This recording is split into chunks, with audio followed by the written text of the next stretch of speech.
안녕하세요. 부동산을 보는 눈 리얼아이 박감사입니다. 제가 지난 영상에서 전세가 비처럼 쏟아진다고 했더니 어디 전세가 쏟아지냐고 막 하면서 안티 댓글이 엄청 달렸어요. 그리고 네가 집 못 사게 이런 혼란스러운 얘기만 해가지고 사람들한테 피해 줬으니까 얼른 사과하라고 막 이런 얘기 막 달리는데, 정말 누가 거짓을 말하고 있고 누가 진실을 말하고 있는지 좀 오늘은 살펴볼 필요가 있어서 한번 준비해 봤습니다. 잠실조공 5단지가 또 신고가를 찍었어요. 토지거래 허가라는 강력한 규제에도 불구하고 잠실조공이 23억을 또 찍었다고 합니다.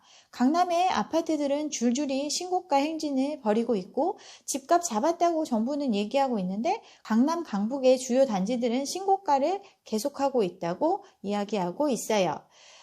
제가 유튜브를 시작한 지 1년하고 4개월 됐는데, 제가 예전에도 이상한 거래, 신고가 경신 이런 영상에서 많이 다뤘는데, 언론에서 주로 언급하는 단지는 정해져 있습니다. 반포 한강변 아파트의 대명사인 아리팍, 그리고 학군까지 모두 갖춘 레미안 퍼스티지, 또 반포자이, 강남은 아니지만 부자들이 다 선호한다는 한남더일, 자주자주 언급되는 단지들은 정해져 있습니다. 잡으려 할수록 더 뛰었다. 평당 1억의 아리팍, 가장 많이 회자되는 아리팍이죠. 아크로 리버파크 84제곱미터짜리가 지난달에 35억 7천에 거래됐다고 합니다. 평당 1억 시대를 연 주인공이라고 얘기하면서 아크로 리버파크를 항상 얘기를 해요. 반포 레미안 퍼스티지도 빠지지 않습니다. 반포 레미안 퍼스티지 전용 84제곱미터짜리도 지난달에 31억에 거래가 됐다고 기사에 썼어요. 반포 자이도 자주 언급이 돼요. 7.10 대책 이후에 반포 자이가 35억에 거래가 됐다고 하면서, 엄청난 대책에도 불구하고 대장주 아파트들은 신고가를 계속했다고 하면서 반포 자이가 6억이나 껑충 뛰었다고 기사가 나왔어요. 가장 비싼 아파트 용산 한남더일이 나왔죠. 올해 최고가 73억에 거래된 한남더일이라고 하면서 많은 사람들한테 정말 초고가의 아파트를 사는 사람은 많고 이렇게 비싸게 거래되고 있다고 인식하는데 유용하게 쓰이는 아파트입니다. 그런데 한남더일이 요즘 위협을 받고 있죠. 나인원 한남이 요즘 또 많이 나오고 있어요. 나인원 한남은 지금 당장 분양받는 게 아니고 4년 임대한 후에 분양을 받는 건데, 여기에 부동산 투자를 잘했던 연예인들이 속속 들어가고 있다고 하면서 기사를 내보내고 있습니다. 누구나 인정하는 부촌을 이야기해야 사람들한테 인식이 되죠. 강남에 있고 또 한강변에 새로 신축으로 지어진 아파트, 고급 커뮤니티 시설을 갖춘 브랜드 아파트가 그 대상이 되겠죠. 유명인들이나 부자들은 이렇게 좋은 아파트를 척척 사고 있다고 하면서 서울 아파트의 대장주로서 환상을 심어줍니다. 이러한 단지들은 우리나라를 대표하는 단지니까 평당 1억을 넘어 2억, 3억까지 가야 되는 단지들이죠. 이렇게 사람들 머릿속에 인식이 된 단지들의 거래가는 수시로 생중계가 됩니다. 그런데 정말 신고가만 계속 경신을 하는 게 맞나요? 여기는 거래될 때마다 가격이 오르고 그게 당연한 걸까요? 신고가 경신되고 집값이 떨어지지 않았음을 보여줄 때만 항상 언급이 되기 때문에 우리는 정말 그런지 확인해 볼 필요가 있습니다. 그래서 준비해 봤어요. 얼마 전에 나온 기사인데 40평대도 평당 1억을 넘었다고 하면서 아크로 리버파크가 43억을 찍었다고 기사화됐어요. 45평짜리가 43억에 팔리면서 신고가를 달성했다고 얘기하면서 다주택자가 똘똘한 한 채에 집중을 했기 때문에 이러한 현상이 벌어졌다고 했어요. 정말 그런지 아크로 리버파크의 거래가를 한번 보면 45평 43억에 7월 21일에 거래된 거 맞네요. 그런데 그 전에 동일평형은 37억에 거래가 됐습니다. 갑자기 직전월보다 6억이나 높게 거래가 됐는데 이게 기사화됐어요. 근데 52평의 거래가를 한번 볼까요? 52평의 가장 최근 거래는 8월 6일에 있었어요. 40억에 거래가 됐네요. 층수도 37층입니다. 평수도 크고 층수도 높고 더 최근의 거래인데 이건 기사화가 안 됐죠? 52평보다 더 비싼 거래가 한 건으로 강남 중대형의 평당 1억 시대를 이야기하는 기사를 쓴 겁니다. 언론은 이런 짓을 하고 있네요. 아리팍이 평당 1억을 찍었다고 하면서 레미안 퍼스티지 84제곱미터짜리가 31억에 거래됐다. 이것도 기사에 나왔는데 레미안 퍼스티지 31억 거래는 7월 15일자 거래 한 건입니다. 그런데 앞뒤로 살펴보니까 다 20억대 거래예요. 기사화된 한 건만 이상하게 높은 거래고 나머지는 그거보다 훨씬 낮은 금액의 거래가 됐습니다. 다른 평형대를 볼까요? 72평형 2월에 47억까지 거래가 됐다고 하는데 7월 25일에 40억 5천에 거래됐습니다. 6억 넘게 떨어졌죠? 층수 고려하면 7억 넘게 떨어진 거죠?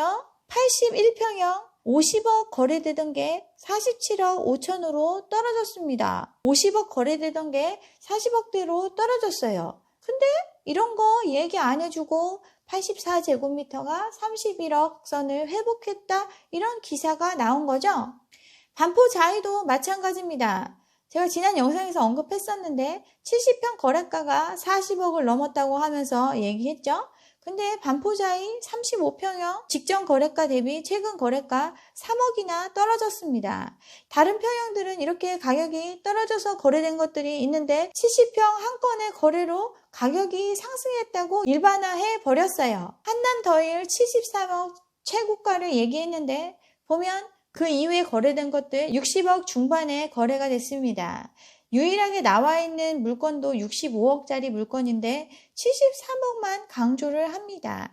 레미안 대치팰리스 사람들 대치동 학군 때문에 맨날 얘기하는데 35억 하던 게 32억 5천을 찍었는데 이런 거 얘기 안 해주죠. 반포 주공아파트 24억 하던 게 21억 2천까지 떨어졌는데 이런 얘기는 실어주지를 않아요. 강남만 얘기한다고 하는데 다른 데도 마찬가지입니다. 옥수동 옥수중앙하이츠 작년에 19억 7천까지 찍었던 게 16억대까지 내려왔어요. 개인이 모든 지역을 모니터링을 할 수 없기 때문에 실제 상황이 어떤지 알 수가 없습니다. 언론이 보여주는 것대로 왜곡될 수 있는 게 현실이에요. 지금 언론에서 계속 오른다고 하고 있지만 면밀히 들여다보면 조금씩 떨어지고 있습니다. 이상한 거래 몇 개로 가격이 급등했다고 하고 몇 억 올리는 게 얼마나 쉬운지 좀 외진 지역들은 이런 거 하는 거 일도 아닙니다. 다산 신도시 한번 볼까요? 분양가가 4억 초반에 거의 대부분 분양을 했던 지역인데 지금 호가 9억이 넘었죠. 거의 10억 가까이 되고 있습니다. 분양권 거래가 굉장히 많았었는데 입주하고 난 이후에는 거래가 거의 없습니다. 그죠? 그런데 실거래가 볼까요?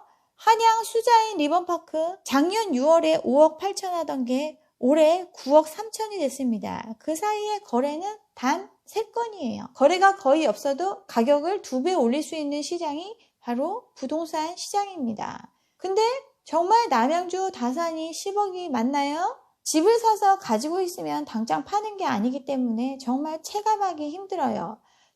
떨어지는 것 또는 내 자산이 줄어든다는 걸 체감할 수 없습니다.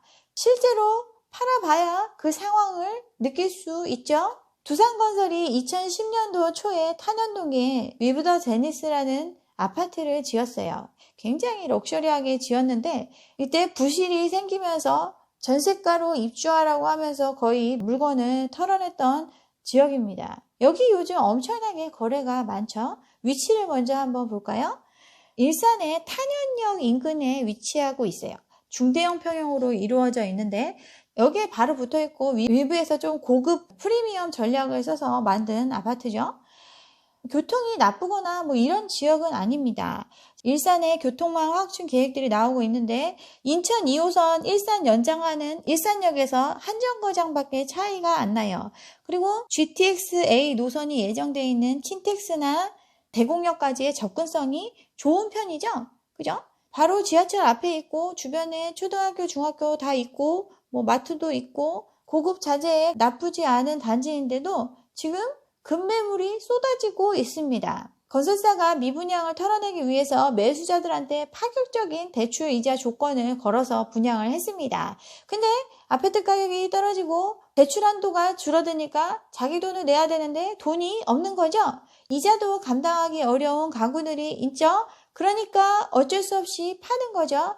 분양가가 12억에 달했던 단지입니다. 고급 자재를 써가지고 대형 평형 위주로 막 엄청 으리으리하게 져놨는데 유동성이 없으니까 6억으로 내려서 팔았죠.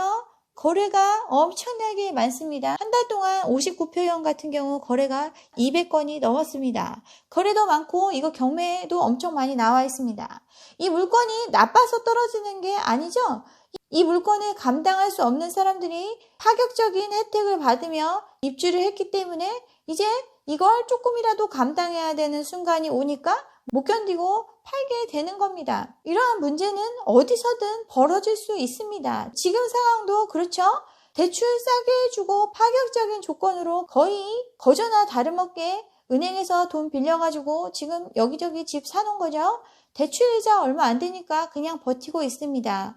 대출을 갚아야 되는 순간이 안 온다면 모르겠지만 남의 돈 갚을 순간이 안 오나요? 오게 되면 이 위브 더 제니스와 동일한 상황이 곳곳에서 벌어지게 되는 겁니다. 그게 머지 않았고요. 이러한 상황을 대비해서 부자들은 준비하고 있죠. 대기업들 상반기 현금을 10조나 늘렸다고 합니다.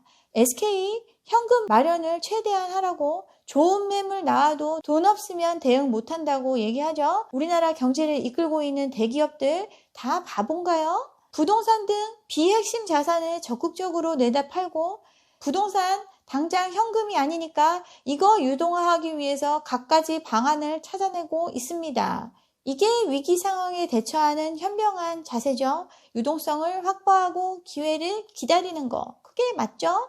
위기는 전혀 사라지지 않았기 때문에 이렇게 하고 있는 거죠. 역병 확진자 수가 계속 늘고 있죠. 병이 끝나지가 않았어요. 계속 우리의 삶을 위협하고 있습니다. 더 이상 버티기 힘든 사람들 이제 나오고 있어요. 파산 신청 기업이 최대라고 합니다. 2013년 이후 가장 많대요. 2013년도 위기 상황 기억하시죠? 그때 이후로 가장 많은 파산을 지금 기록하고 있답니다. 그런데 파산을 하고 다시 살아보려고 애쓰는 게 아니고 다 그냥 바로 사업을 정리하고 있답니다. 그만큼 힘든 시기예요. 회사가 파산하면 당장 일자리를 새로 구해야 되는데 재취업도 못하고 그러면 개인도 파산을 할 수밖에 없죠. 개인 파산도 지금 3만 건에 육박하고 있다고 합니다. 법인 파산이 증가하면서 일자리를 잃은 개인들이 연달아 파산을 하게 된 거죠. 대출 연체율도 이제 상승을 하고 있습니다. 이렇게 위기는 현재 진행형이고 이 위기는 우리에게 큰 상흔을 남길 겁니다. 그걸 대비해서 다들 발빠르게 움직이고 있는데 제가 집 사지 말라고 얘기했다고 저를 원망하시는 분 도대체 무슨 생각이신지 전 잘 모르겠습니다. 제가 1년 4개월 동안 이런 얘기를 하고 있는데 역병이 터지기 전부터 디플레 위험이 다가오고 있고 대출이 한계 상황에 차 있었어요. 집값은 최장기간 상승한 상태고 거래는 점점 줄어들고 있으니까 이 가격이 실제와 괴리가 있는 거니까 그러한 상황을 대비해서 준비해야 된다고 계속 말씀드렸고 역병이 터지고 나서는 상황이 위험한 상황이기 때문에 이런 광기 어린 분위기에 휩싸여서 지금 자신의 유동성을 포기하는 일을 하지 않는 게 좋겠다라고 의견을 계속 드렸습니다. 상황은 달라지지 않았고 저는 계속 동일한 이야기를 하고 있습니다. 지금 이러한 상황에서도 늦기 전에 집 사라고 하면서 나의 유동성을 포기하라고 얘기하는 사람이 있다면 정말 경계해야 될 시기입니다. 여기까지 오늘 제가 준비한 내용이고요. 오늘 제 영상이 좋았다면 좋아요와 구독 잊지 마시고 다음 영상도 함께 해주시기 바랍니다. 감사합니다.